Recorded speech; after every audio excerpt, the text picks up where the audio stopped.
আসসালামু আলাইকুম সুপ্রিয় ছাত্রছাত্রী বন্ধুরা, আশা রাখি আল্লাহর অশেষ রহমতে তোমরা ভালো আছো। তো তোমাদের সামনে আজকে আমার উপস্থিত হওয়া তোমাদের জন্য একটা নতুন টপিক্সের নাম ক্লাসিফিকেশন অফ ভার্ব। আমরা জানি verb is call heart of a sentence, অর্থাৎ একটা বাক্যের প্রাণ মূলত আমাদের ভার্ব। আমরা যদি ভার্ব না জানি তাহলে ইংলিশ গ্রামারের অনেক অংশই অসমাপ্ত থেকে যায়, অর্থাৎ ভার্ব আমাদের জানতেই হবে এবং জানতেই হবে। আমরা জানি পৃথিবীতে যত ভার্ব আছে সবগুলো ভার্বকে মূলত দুই ভাগে ভাগ করা হয়। ওয়ান ইজ প্রাইড ভার্ব এবং another is non finite verb. What is call finite verb? যে ভার্ব তার সাবজেক্টের নাম্বার এবং পার্সন দ্বারা তার রূপের পরিবর্তন ঘটায় তাকেই মূলত বলা হয় ফাইনাইট ভার্ব। অর্থাৎ যে ভার্ব টেন্স গঠন করতে পারে তার নাম ফাইনাইট ভার্ব। যে ভার্ব সময়ের সাথে পরিবর্তিত হয় তার নামও মূলত ফাইনাইট ভার্ব। আর নন ফাইনাইট ভার্ব যে ভার্ব টেন্স গঠন করতে পারে না, সাবজেক্টের সাথে যার কোনো সম্পর্কই থাকে না, অর্থাৎ সাবজেক্ট যদি আমরা পরিবর্তন করি ওই ভার্বের রূপের কোনো পরিবর্তনই হয় না, তার নামই মূলত নন ফাইনাইট ভার্ব। তো বন্ধুরা, এখন আমরা যাব ফাইনাইট এবং নন ফাইনাইট ভার্বের ভিতর একটি উদাহরণের মাধ্যমে কী পার্থক্য সেটা দেখানোর চেষ্টা করব। বন্ধুরা চলো যাই আমরা এখন আমাদের বোর্ডে। First one, you see I write a example. You see I want to buy a car now. আমি একটি কার কিনতে চাই। এই বাক্যে যদি আমরা দেখি তাহলে দেখতে পাবো সাবজেক্ট এখানে আই ওয়ান্ট টু বাই। দুটো ভার্ব আছে, একটা ওয়ান্ট আর একটা টু বাই। আমরা শুধু বাইও বলতে পারি। এখানে যদি আমরা পার্সনের পরিবর্তন করি, ইউসি আইয়ের যদি আমরা পরিবর্তন করে হি লিখি তাহলে কিন্তু এখানে ভার্বের একটি ভার্বের রূপের পরিবর্তন হবে ওয়ান্টস, তারপরে টু বাই ঠিকই থাকবে, তারপরে এ কার নাও।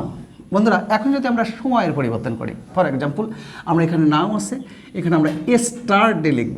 যদি এস্টারডে লিখি তাহলে আমরা কি পাবো দেখব, এই ভার্বের পরিবর্তন হয়ে আসছে ওয়ান্টেড।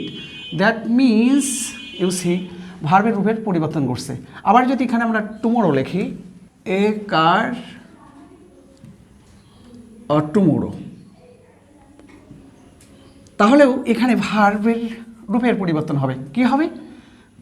Will buy.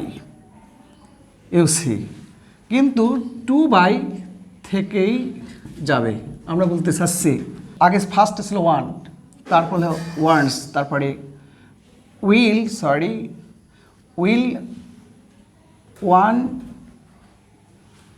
ওয়ান্ট। তো তিনটা পরিবর্তন আসছে কার জায়গায়? সাবজেক্টের পরিবর্তনের সাথে সাথে, কিন্তু টু বাই এর কোনো পরিবর্তন আসেনি। এই ক্ষেত্রে ফার্স্টে সাবজেক্টের সাথে রিলেটেড হয় ফাইনাইট ভার্ব, কিন্তু টু বাই সাবজেক্টের সাথে সম্পর্কযুক্ত নয়, বাক্যের অর্থ ক্লিয়ার হয় না। For example I want to buy a car, বাক্যটা ক্লিয়ার। আই ওয়ান্ট আমি চাই, এটাও ক্লিয়ার। যদি বলা হয় আই টু বাই এ কার, আমি একটি কার কিনতে, অসমাপ্ত থেকে যায়। অর্থাৎ যে বাক্যের অর্থ ক্লিয়ার হয় না, কিছুটা অসমাপ্ত থেকে যায়, আংশিক প্রকাশ করে, তার নাম নন ফাইনাইট ভার্ব। আর যে ভার্বের অর্থ সম্পূর্ণরূপে ক্লিয়ার হয়, যার অর্থ সম্পূর্ণ হওয়ার জন্য কোনো ভার্বের উপর নির্ভর করতে হয় না, মূলত তার নামই আমাদের ফাইনাইট ভার্ব। বন্ধুরা এখন ফার্স্টে আমি নন ফাইনাইট ভার্বের ক্লাসিফিকেশন সম্পর্কে আলোচনা করব, তারপরে আসবো আমরা ফাইনাইট ভার্ব। তো ফার্স্টে আমরা যাব আমাদের নন ফাইনাইট ভার্ব। তো যত নন ফাইনাইট ভার্ব আছে ইংলিশে, এদেরকে আবার প্রধানত তিন ভাগে ভাগ করা হয়। Number one, participle. What is call participle? Verb থেকে উৎপত্তি হয়ে যে শব্দ একই সাথে ভার্বের কাজ করবে এবং সেই সাথে অ্যাডজেক্টিভেরও কাজ করবে, সেই ভার্বগুলোকে মূলত বলা হয় পার্টিসিপল। তো বন্ধুরা, পার্টিসিপলের মধ্যে দুইটি ফোর্স থাকে। কেন দুইটি ফোর্স থাকে? যেহেতু ভার্ব থেকে উৎপত্তি হয়, যার ফলে সেটা ভার্ব, আর অ্যাডজেক্টিভের মতন কাজ করে বলে তার নাম হবে পার্টিসিপল। বন্ধুরা, পার্টিসিপলের আরেকটি নাম আমরা বলতে পারি ভার্বাল অ্যাডজেক্টিভ ও। অর্থাৎ what is call participle? Participle সেই শব্দকে বলা হয় যেটা ভার্ব থেকে উৎপত্তি হবে, একই সাথে ভার্বের কাজ করবে এবং অ্যাডজেক্টিভের মতন কাজ করবে বা অ্যাডজেক্টিভের কাজ করবে, সেটাই হবে মূলত আমাদের পার্টিসিপল। এই পার্টিসিপল তিন প্রকার: প্রেজেন্ট পার্টিসিপল, পাস্ট পার্টিসিপল এবং perfect participle. What is call present participle? Present participle ভার্বের সাথে আইএনজি যোগ হয়ে গঠিত হয় এবং প্রেজেন্ট পার্টিসিপল দ্বারা বোঝায় একটা চলমান অবস্থা, যার ফলে প্রেজেন্ট পার্টিসিপলের আরেকটি নাম অ্যাক্টিভ পার্টিসিপল। অ্যাক্টিভ পার্টিসিপল বন্ধুরা, পরবর্তী পর্যায়ের ভিডিওতে আমরা শুধু পার্টিসিপল নিয়ে আলোচনা করব বলে আজকে স্বল্প পরিসরের জন্য আমরা উদাহরণ দিতে পারছি না। তারপরে what is call perfect participle. Perfect participle দ্বারা বোঝায় আসলে কমপ্লিটেড অ্যাকশন, আর এটার গঠন হবে ভার্বের third, that means past participle form of the verb. আর এটা দ্বারা কমপ্লিটেড অ্যাকশন বোঝায় বলে এটার নাম প্যাসিভ পার্টিসিপল। বন্ধুরা, এখন যাব আমাদের আর একটা ধাপে, perfect participle. What is call perfect participle. দুইটি ঘটনার মধ্যে যে ঘটনাটি আগে ঘটে সেই ঘটনাটাকে আমরা শর্টে যদি রূপান্তর করি যে পার্টিসিপলের সাহায্যে, সেটাই মূলত হবে আমাদের পারফেক্ট পার্টিসিপল। তো পারফেক্ট পার্টিসিপলের গঠন অনুসারে দুই প্রকার, একটা অ্যাক্টিভ যার structure having plus verb three, আরেকটি প্যাসিভ। তো বন্ধুরা, অ্যাক্টিভ ফার্স্ট ওয়ান অ্যাক্টিভ, আমরা এই পাশে লিখতে পারি অ্যাক্টিভ, অ্যাক্টিভ এবং পরবর্তী লাস্টেরটা প্যাসিভ ফর্ম। তো active having plus verb three, আর প্যাসিভ হবে having been plus verb three. বন্ধুরা, এখন যাব আমাদের আরেকটি আইটেম জিরান্ড। তো বন্ধুরা, জিরান্ডের গঠনটা ভার্বের সাথে আইএনজি যোগ, কিন্তু একটা স্থির অবস্থা প্রকাশ করবে আর একই সাথে ভার্বের এবং নাউনের কাজ করবে। তো আমরা বলতে পারি ভার্বের সাথে আইএনজি যুক্ত হয়ে যে শব্দটি একই সাথে ভার্বেরও কাজ করবে এবং নাউনেরও কাজ করবে তার নামই হবে আমাদের জিরান্ড। That means জিরান্ড has to force, one is verbal force and another is noun force. That is why জিরান্ড is call verbal noun. বন্ধুরা, এখন আমরা যাব আমাদের আরেকটি স্টেপে। তো আরেকটি কথা না বললেই নয়, জিরান্ডের কোনো শ্রেণী বিভাগ নেই। তো বন্ধুরা, এখন যাব infinitive. What is call infinitive. Infinitive means in general sense to plus verb base form. তো সব ক্ষেত্রে কিন্তু টু প্লাস ভার্বের বেস ফর্ম হবে এমনটি কিন্তু নয়। এই জিরান্ডকে আবার দুই ভাগে ভাগ করা হয়। ওয়ান ইজ সিম্পল বা noun infinitive and another is gerundial or qualifying infinitive. আর ইনফিনিটিভের গঠন যদি আমরা দেখি, অধিকাংশ ক্ষেত্রে টু প্লাস ভার্বের বেস ফর্ম, আর এর ভিতরে শক্তি থাকবে কিসের? Verb plus noun. তো বন্ধুরা, আমরা জানি জিরান্ডের ভিতরেও দুইটি ফোর্স থাকে, one is verb plus noun and in infinitive we also get two force, verb plus noun. দুটোর ভিতর কিন্তু একই কাজ করে, পার্থক্য শুধু গঠনের দিকে। জিরান্ডের সাথে আইএনজি যোগ হয় আর ইনফিনিটিভের আগে সাধারণত টু আসে। বন্ধুরা, এখন যাব আবার ইনফিনিটিভের শ্রেণীভাগ। Simple infinitive or noun infinitive, gerundial infinitive or qualifying infinitive. What is call simple infinitive? Simple infinitive means যে ইনফিনিটিভ বাক্যের মধ্যে নাউনের জায়গায় অবস্থান করে এবং নাউনের মতন কাজ করে, নাউনের জায়গায় অবস্থান করে এবং নাউনের মতন কাজ করে, তার নাম হবে সিম্পল ইনফিনিটিভ। আর জিরান্ডিয়াল ইনফিনিটিভ, জিরান্ডিয়াল ইনফিনিটিভ দ্বারা বোঝাবে উদ্দেশ্য, কারণ, শর্ত এবং ফলাফল, এবং এরা কাজ করবে মূলত বাক্যের মধ্যে অ্যাডজেক্টিভ ও অ্যাডভার্বের মতো। বন্ধুরা, এই হলো আমাদের শর্টকাট ওয়েতে নন ফাইনাইট ভার্বের শ্রেণীবিভাগ। বন্ধুরা, এখন দেখব আমরা ফাইনাইট ভার্বের বিভিন্ন শ্রেণীবিভাগ। তো আগেই আমরা ফাইনাইট ভার্বের সংজ্ঞাটা সংজ্ঞায়িত করেছি। বন্ধুরা, আমরা জানি ফাইনাইট ভার্ব প্রধানত দুই প্রকার, ওয়ান ইজ মেন ভার্ব বা principal verb, another is auxiliary verb বা helping verb. What is call main verb? যখন কোনো ভার্ব নিজেই তার নিজের অর্থ বাক্যে প্রকাশ করতে পারে তার নামই হবে আমাদের প্রিন্সিপাল বা মেন ভার্ব। আর what is call auxiliary verb?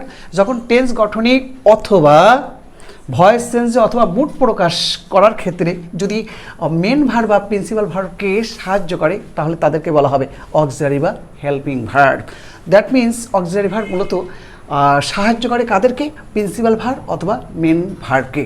তো এখন দেখব অক্সিলারি ভার্বের ক্লাসিফিকেশনটা কি। আমরা জানি অক্সিলারি ভার্ব দুই প্রকার, ওয়ান ইজ প্রাইমারি অক্সিলারি বা helping verb, another is modal helping verb. বন্ধুরা, প্রাইমারি হেল্পিং ভার্বের সংখ্যা প্রধানত তিনটি, বি, ডু এবং হ্যাভ। বি আবার আটটি, যেমন am, is, are, was, were, be, be এবং বিন। এবং ডুর তিনটি ফর্ম, ডু, ডাস এবং ডিড। আর হ্যাভেরও 3টি ফর্ম, হ্যাভ, হ্যাজ এবং হ্যাড। এদের বিভিন্ন অর্থাৎ ভার্বের যতগুলো রূপ আছে সবগুলো রূপেই এদেরকে রূপান্তর করা যায়। আর প্রাইমারি হেল্পিং ভার্ব একই সাথে দুটো কাজ করে। যখন একা একা কোনো বাক্যে বসে তখন হবে মেন ভার্ব, আর যখন টেন্স গঠনে ভয়েস চেঞ্জে অথবা মুড প্রকাশ করার ক্ষেত্রে মেন ভার্বকে সাহায্য করবে তখন তারা হবে হেল্পিং বা অক্সিলারি ভার্ব। বন্ধুরা এখন দেখবো আমরা modal helping verb. What is call modal helping verb? Modal helping verb শুধুমাত্রই বাক্যের মধ্যে হেল্পিং ভার্ব হিসাবে ব্যবহার করা হয়, কখনোই মেন ভার্ব হতে পারে না, যদিও কিছু কিছু ক্ষেত্রে আমরা একটু ব্যতিক্রমও দেখতে পাবো। তো মডেল হেল্পিং ভার্বের সংখ্যা সর্বসাকুল্যে 15টি। এই 15টি মডেল হেল্পিং ভার্বের পরে যদি কোনো ভার্ব আসে, ভার্বের বেস ফর্ম আসে, আমরা জানি মডেল হেল্পিং ভার্বের কোনো রূপ নেই। মডেল হেল্পিং ভার্বের সাথে এস বাই এস যোগ করা যায় না। মডেল হেল্পিং ভার্বের পরে আইএনজি যোগ হয় না। মডেল হেল্পিং ভার্বের আগে কোনো ইনফিনিটিভও হয় না। তো মডেল হেল্পিং ভার্ব সংখ্যা 15টি। আমরা এখন তাদের সংখ্যা দেখব, যেমন shall, should, can, could, will, would, may, might, must, had better, should better, would rather, need, dare, be to. আসলে এই বি টু দ্বারা বোঝাবে 5টি, am to, is to, are to, was to এবং were to. Be going to, বন্ধুরা এটার দ্বারাও 5টা বোঝাবে, যেমন am going to, is going to, are going to, was going to এবং ওয়ার গোয়িং টু। হ্যাভ দ্বারা বোঝাবে 3টা, হ্যাভ টু, হ্যাজ টু এবং হ্যাড টু। অট টু দ্বারা একটাই বোঝাবে বন্ধুরা, আর ইউজ টু দ্বারাও একটি বোঝাবে। তো বন্ধুরা এদের ডিফারেন্ট মিনিং আছে, যেমন অ্যাবিলিটি প্রকাশ করে, পসিবিলিটি প্রকাশ করে, অব্লিগেশন প্রকাশ করে, পারমিশন প্রকাশ করে, প্রবাবিলিটি প্রকাশ করে। বন্ধুরা পরবর্তী পর্যায়ের ভিডিওতে ইনশাল্লাহ আমরা বিস্তারিত আলোচনা করার চেষ্টা করব। মডেল হেল্পিং ভার্ব আগেই বলেছি এদের আসলে কোনো ফর্মই নেই, সাধারণত এরা বেস ফর্ম হিসাবেই বাক্যে ব্যবহার করা হয়। এই হলো আমাদের অক্সিলারি ভার্বের শ্রেণীবিভাগ সম্পর্কে কিছু কথা। বন্ধুরা এখন যাব আমরা প্রিন্সিপাল ভার্বের ক্লাসিফিকেশন নিয়ে। আমরা জানি প্রিন্সিপাল ভার্ব 2 প্রকার, one is transitive verb, another is intransitive verb. What is call transitive verb? Transitive verb বলতে সেই ভার্বকেই বোঝায় যে ভার্বের অবজেক্ট থাকে, অর্থাৎ যে ভার্বের কার্যাবলী শুধুমাত্র সাবজেক্টের ভিতর সীমাবদ্ধ না থেকে অবজেক্ট পর্যন্ত পৌঁছায়, তাহলে সেই ধরনের ভার্বকে বলা হয় ট্রানজিটিভ ভার্ব। বন্ধুরা আজকে আমাদের সময়ের স্বল্পতার জন্য আমরা উদাহরণ দিতে পারছি না, তবু 2-1টা উদাহরণ দেওয়ার চেষ্টা করি। যেমন আই লাভ ইউ, এখানে লাভের সাবজেক্টও আছে এবং অবজেক্টও আছে, অর্থাৎ সাবজেক্ট আই, অবজেক্ট ইউ। এখানে লাভ ভার্বটা আমাদের ট্রানজিটিভ। ট্রানজিটিভ ভার্ব মূলত তার কার্যাবলী সাবজেক্টের মধ্যে সীমাবদ্ধ না করে অবজেক্ট পর্যন্ত নিয়ে যায়, এর নামই হচ্ছে ট্রানজিটিভ। আর ইনট্রানজিটিভ ভার্ব এক কথায় সহজ সংজ্ঞা, যে ভার্বের অবজেক্ট থাকে না, অর্থাৎ যে ভার্বের অবজেক্ট থাকবে না তাকেই আমরা বলবো ইনট্রানজিটিভ ভার্ব। তো বন্ধুরা বাংলা যদি হয়, ট্রানজিটিভ ভার্বের বাংলাকে বলা হয় সকর্মক ক্রিয়া, এবং ইনট্রানজিটিভ ভার্বের বাংলাতে বলা হয় অকর্মক ক্রিয়া। বন্ধুরা এখন দেখব ট্রানজিটিভ ভার্বের ক্লাসিফিকেশন। তো ট্রানজিটিভ ভার্ব 4 ভাগে ভাগ করা হয়। One is factitive verb. What is call factitive verb? যে ভার্বের একটা অবজেক্ট থাকা সত্ত্বেও আরেকটি অবজেক্ট না হলে ওই বাক্যের অর্থ সম্পূর্ণ হয় না, তাকে বলা হয় ফ্যাক্টিটিভ ভার্ব। যেমন উই মেড হিম, যদি বলি অর্থটা ক্লিয়ার হয় না। যদি বলা হয় উই মেড হিম ক্যাপ্টেন, তখনই কিন্তু অর্থটা পরিপূর্ণ হয়। তো সহজ ভাষায় আমরা বলতে পারি ফ্যাক্টিটিভ ভার্ব কাকে বলে? যে ভার্বের 2টি অবজেক্ট থাকে তাকে ফ্যাক্টিটিভ ভার্ব বলে। Quasi passive. What is call quasi? Quasi means Bangla যেন প্রায় বদ্ধেক। যে ভার্ব দেখতে দেখতে অর্থাৎ গঠনগতভাবে অ্যাক্টিভ কিন্তু কাজ করে প্যাসিভের মতো, তার নাম quasi passive. For example mangoes taste sweet. আসলে ম্যাঙ্গো কিন্তু নিজে নিজে সুইট হয় না, কেউ খায় তারপরে আমরা বলি সেটা মিষ্টি, কিন্তু সাবজেক্ট বস্তুবাচক হয়েও বাক্যটা শুদ্ধ। ম্যাঙ্গোস টেস্ট সুইট, এখানে টেস্ট শব্দটি কোয়াসি প্যাসিভ, কারণ এরা গঠনগতভাবে অ্যাক্টিভ কিন্তু কাজ করে প্যাসিভের মতো।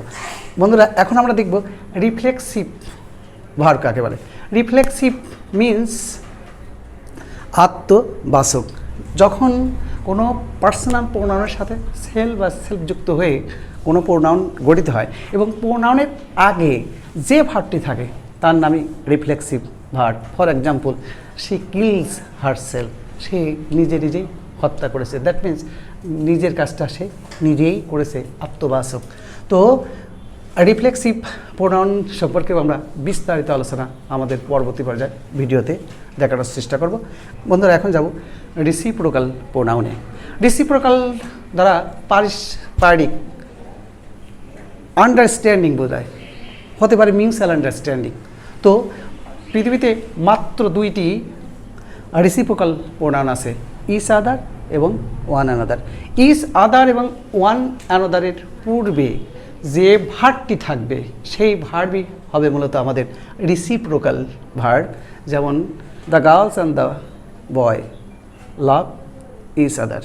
যদি 2-এর ভিতর কোনো ঘটনা ঘটে, ইচ আদার, আর 2-এর অধিক বোঝালে পরে ওয়ান অ্যানাদার। যেমন দ্য ভিলেজার্স কুয়ারেল ওয়ান অ্যানাদার। বন্ধুরা, এখন যাব আমাদের আর একটা পোর্শনে, ইনট্যানজিটিভ ভার্ব। তো আগেই বলা হয়েছে ইনট্যানজিটিভ ভার্বের কোনো অবজেক্ট থাকবে না। আবার বলি, ইনট্যানজিটিভ ভার্বের কোনো অবজেক্ট থাকবে না। তো ইনট্যানজিটিভ ভার্বগুলোকে আমরা আবারও 4 ভাগে ভাগ করতে পারি। ওয়ান ইজ কপুলেটিভ ভার্ব বা linking verb, another is cognate verb, positive verb and group verb. What is call copulative or linking verb? যখন কোনো ভার্বের সাবজেক্ট এবং অবজেক্ট একই ব্যক্তি বা বস্তুকে নির্দেশ করবে, তখন ওই ধরনের ভার্বকে বলা হয় লিঙ্কিং ভার্ব। যেমন আনিকা লুকস বিউটিফুল, এখানে যে বিউটিফুল সেই আনিকা, আনিকার নামের মেয়েটি বিউটিফুল। আবার আমরা লিখতে পারি শিউলি ইজ এ স্টুডেন্ট, যে শিউলি সেই স্টুডেন্ট। তো বন্ধুরা, এখানেও আমরা বিস্তারিত আলোচনা করব। লিঙ্কিং ভার্বের সংখ্যা বহুল প্রচলিত 18টি, তাছাড়া সমস্ত বিভাগগুলো লিঙ্কিং ভার্ব হিসাবে কাজ করে। What is call cognate verb? তো বন্ধুরা, এই কগনেট ভার্বের অবজেক্ট ওই ভার্ব থেকে উৎপত্তি হবে। যেমন he dreams a good dream, এখানে ড্রিমটা একটা ভার্ব আর এ গুড ড্রিম অবজেক্ট, দুটো দেখতে একই রকম। আসলে আমরা সময় স্বল্পতার জন্য লিখে বোঝানো ইম্পসিবল, যার ফলে আমরা মুখেই উদাহরণগুলো বলার চেষ্টা করেছি। বন্ধুরা, এখন যাব পজিটিভ ভার্ব। আসলে সবচেয়ে গুরুত্বপূর্ণ পজিটিভ ভার্ব। বিভিন্ন ধরনের কম্পিটিটিভ এক্সামে আমরা পজিটিভ ভার্বের সম্মুখীন হই। তো what is call positive verb? যে ভার্বের সাবজেক্ট নিজে কাজ না করে অপরের দ্বারা কাজ সম্পাদন করায় তাকে পজিটিভ ভার্ব বলে। যেমন মাদার ফিডস হার চাইল্ড, মা তার শিশুকে খাওয়ান। এখানে মা নিজে খান না, খাওয়ানোর কাজটা শিশুটি দ্বারা করানো হয়। এবার আমরা যাব group verb. What is call group verb? যখন কোনো ভার্বের আগে বা পরে প্রিপজিশন যুক্ত হয়ে ভিন্ন ভিন্ন অর্থ প্রকাশ করে, তখন তাকে গ্রুপ ভার্ব বলে। যেমন একটি ভার্ব যদি আমরা নিই ফর এক্সাম্পল হিসাবে ডাই, ডাইয়ের পরে যদি আমরা ইন বা বাই ব্যবহার করি, তাহলে আমরা ধরে নেব অ্যাক্সিডেন্ট বা কোনো যুদ্ধে মারা যাওয়া। আবার যদি বলি ডাই অফ, তাহলে রোগে মারা যাওয়া হবে। আর যদি বলি ডাই আউট, বিলুপ্ত হবে। এরকমই একটি ভার্বের পরে বা আগে প্রিপজিশন যুক্ত হয়ে যদি ভিন্ন ভিন্ন অর্থ প্রকাশ করে, তাহলে তখন তাদেরকে বলা হয় গ্রুপ ভার্ব। বন্ধুরা, এই হলো আমাদের সমস্ত ভার্বের একটা শর্টকাট পেন পিকচার। তো আমাদের ভিডিওটা যদি ভালো লাগে অবশ্যই আমরা লাইক, কমেন্ট এবং শেয়ার করব, এবং পরবর্তী পর্যায়ের ভিডিওটি পাওয়ার জন্য অবশ্যই আমরা সাবস্ক্রাইবার হব। No more today. আল্লাহ হাফেজ।